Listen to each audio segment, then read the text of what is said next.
I'm not thrilled about this whatsoever.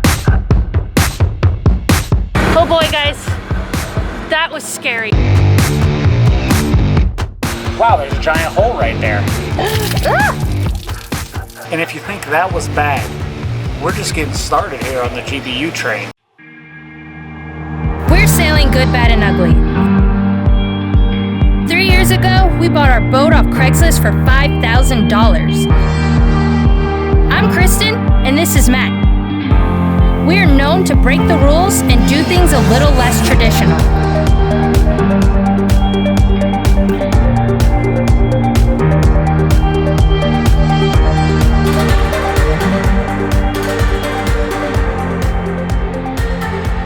Hit subscribe to join the adventure. Thanks to our patrons for keeping us going.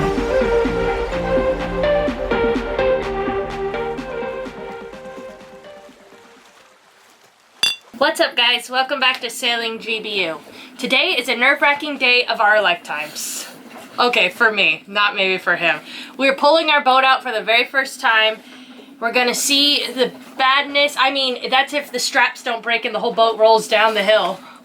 Welcome to my life, guys. For the last 3 weeks, I've been living in a world of, what if the straps break? What if the whole tractor falls in? What if you crash into the dock? What if a raccoon comes in the boat while it's on the hard and doo-doo's all over the floor? I never said that, or I never said the raccoon. But you know what? I'm a what-if person, and that's what makes me a safe person. Yeah, so that's what I've been dealing with, but I think it's going to be fine. I'm just going to back her right up into the slot, and, you know, we're going to see what we can do. This is where it gets fun when you have a boat with one gear.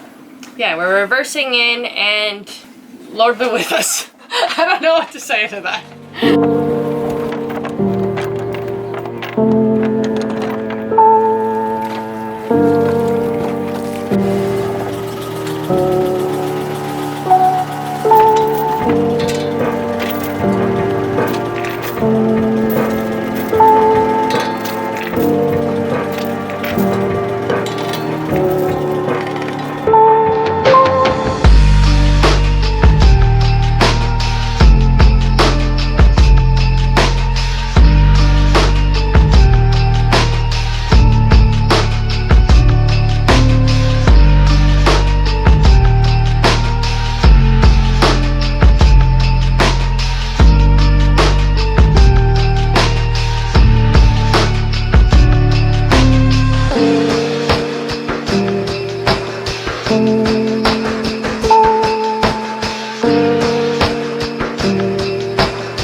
Alright guys, we successfully made it in and no damage. I don't know how he did it, but the captain has done it again. Now we have to set up them pulling it out, and I'm still not feeling like I'm out of danger, so we'll see what happens. So far, so good. I gotta set up some spring lines to get me over there, but I think he's maybe saying he can get it with the backstay staying on, so we're gonna see.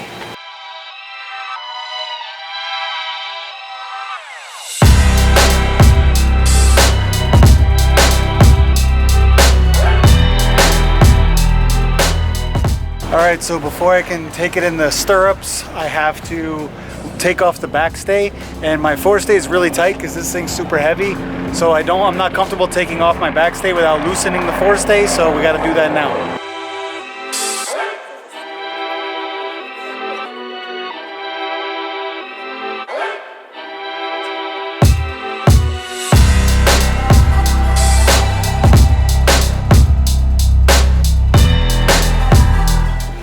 So I'm not thrilled about this whatsoever. I really wanted to loosen my forestay, which takes more time, and I guess they have a lineup of boats. I have a lot of forward bend in my mast right now, which I'm just not happy about. If I could loosen the front stay, it would take 20 more minutes. Let's do it then. Sorry.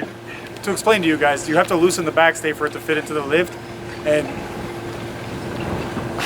It's not great for my mast, but it's fine. Masts bend, masts are aluminum, they bend, it's fine. I'm not gonna be a worrywart. If they snap the mast, it's on somebody's insurance anyway. They're starting up the wagon, I think. Oh God, the wagon has been started. All right guys, I'm gonna drain my bilge completely before I leave. Here I go.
boy, guys, that was scary. I was scared. Were you scared? Did you see the bottom of our boat? Oh my god. It looks fuzzy. It looks even worse in real life. I mean, out of the water.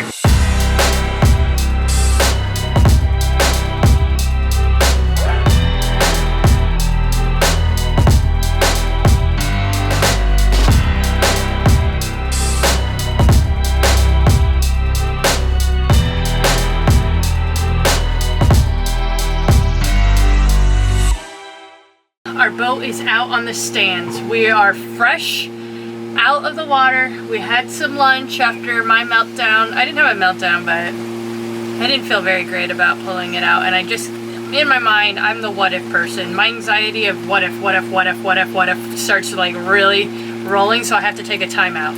But I'm back now. And what's our first step? It's raining, unfortunately, not ideal. But now we're going to pressure wash all of the crap off. Yeah, I gotta go get the pressure washer from my homie over there, Daniel, I think his name is. William. Oh, sorry, I got brain damage, excuse me.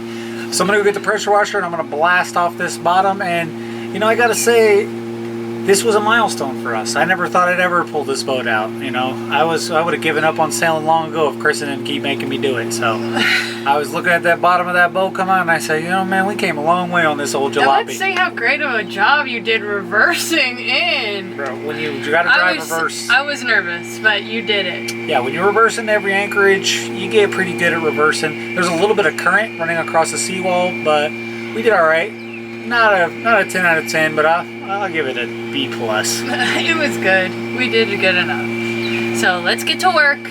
Time is money now. Time is money.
many jobs, but now we're off to go out of the island to the mainland on our new dinghy, so it's gonna be fun.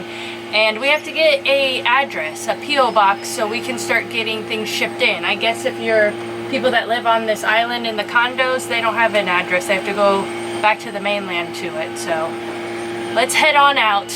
All right, we're finna hit it up out of here, but Kristen, how do you feel about this view? We're like second story status. Now I know what it's like to be a trawler Trevor. Yeah, and be way up high. The boat's a lot taller than I thought it was going to be out. And there's a lot of giant iguanas, guys. I'll show those to you too. Oh yeah, we got friends. We got iguana friends. And I'll be honest with you though, we have 1, 2, 3, 4 jack stands on this boat, and when the wind blows, it does wobble a little bit. Our boat could come crashing down. Don't say that already. You know I'm wobble, just getting wobble. comfortable Wobble, with wobble. it. Wobble, wobble. Yeah, and Matt's already called me Boatyard Betty, and I'm not feeling good about it, guys. Bro, she got no I had bikinis to on. put my bikinis away, and now I'm Boatyard Betty. Yeah, she usually she's already waltzing around looking foxy with a bikini on. I'm like, hey girl, how you doing? Now she just got her hat on. Boat Betty is out here. Yeah, so all those people that say, why doesn't Trevor wear clothes? You better be in those comments telling me how great I be looking in my tees. Y'all better, hey, Guys, show while up. you're at it, check out Sailing GBU. Go purchase yourself some. Yeah, all the ones in the comments better show up and say, I sure was wearing a t-shirt and jeans today, girl. I like it.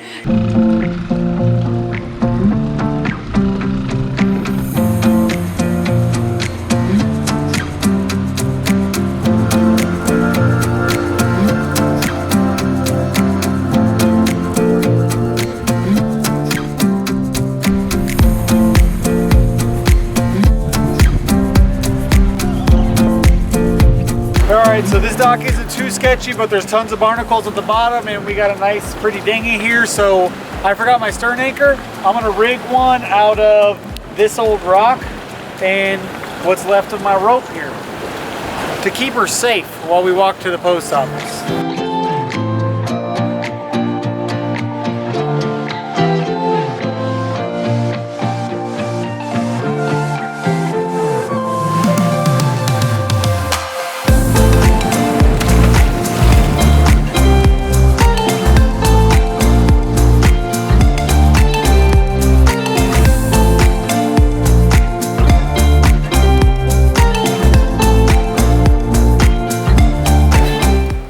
Yes, not too many.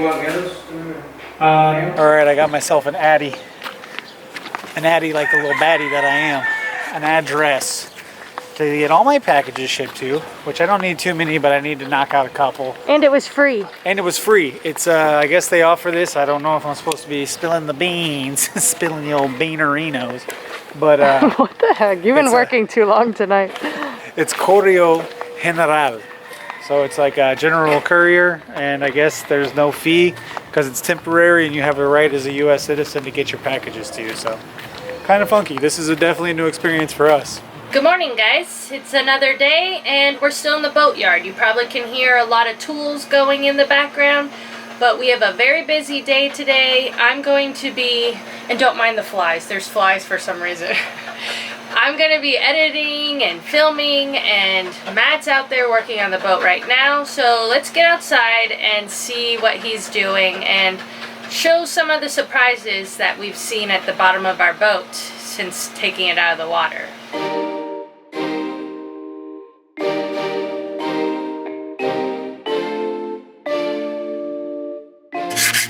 Alright, Matt, how's it going?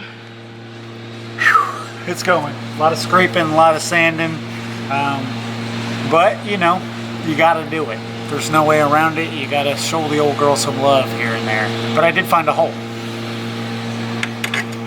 Dun dun dun.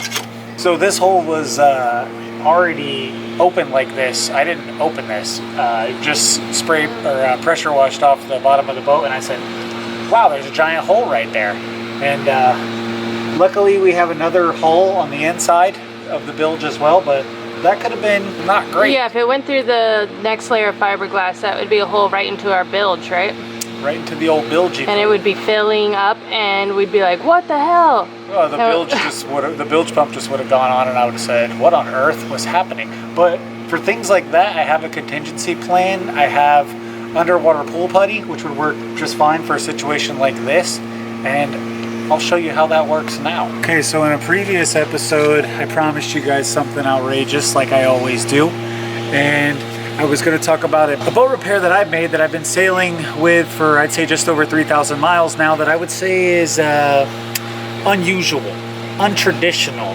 Definitely some gangster stuff that I learned from my blue collar that days. I didn't even know about because he was too scared to tell me, or he didn't want me to worry, I guess. Yeah, you worry about things that aren't even need to be worried about, so I'm not going to So he tell hid you. it from me, though.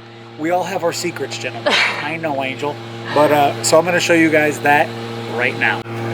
All right, guys, so this little cap right here, this little piece of artificial reef is my, I blasted it off with a pressure washer. This is my underwater pool putty through hole blocker. Needless to say, this bag, that's a 3-year-old bag. I had a big leaker and it was just weeping and I couldn't get it to stop. So I just stuffed that bag in there, tried to use some 5200 around the edge, and then I pool puttied over that. So that has been on there for 3 years straight. And it's been working really great. I used to build pools back when I was a jit, when I was like 19 over the summers. I know the pool putty works underwater and it gets rock hard. This stuff is some gangster stuff and it would have saved our butts. I always keep like 2 or 3 tubes on the boat. It comes pre-mixed and you just mush it up and it turns hard. It would have been perfect for that underwater hole. I could have swam down if we were taking on water, shoved a bunch in there.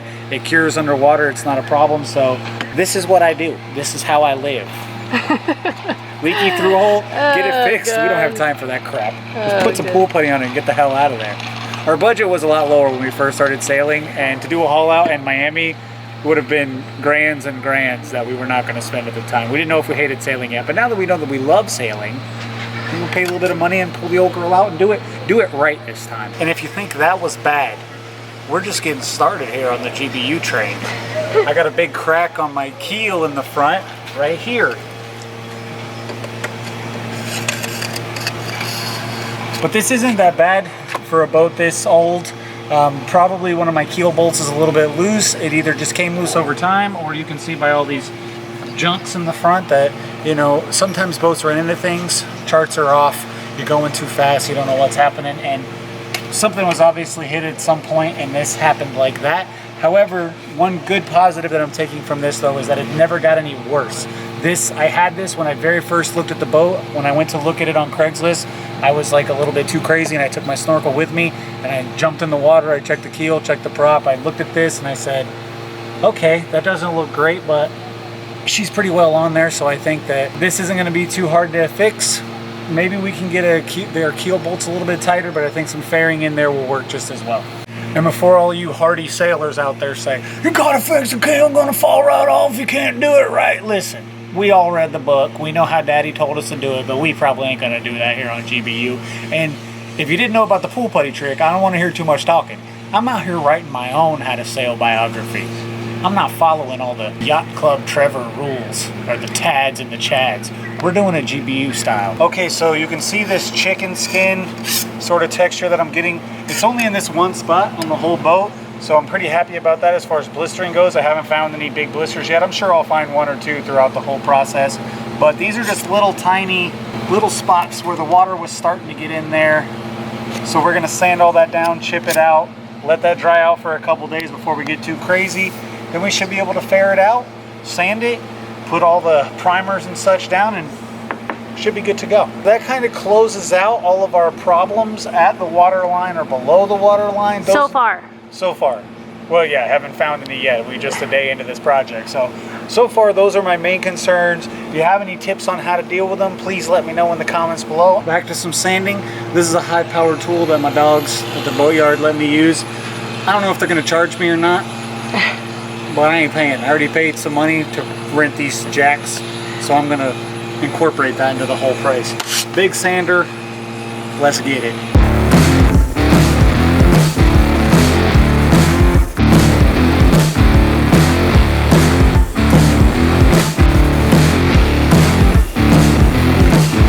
Alright guys, so I have my old safety equipment here so I can breathe.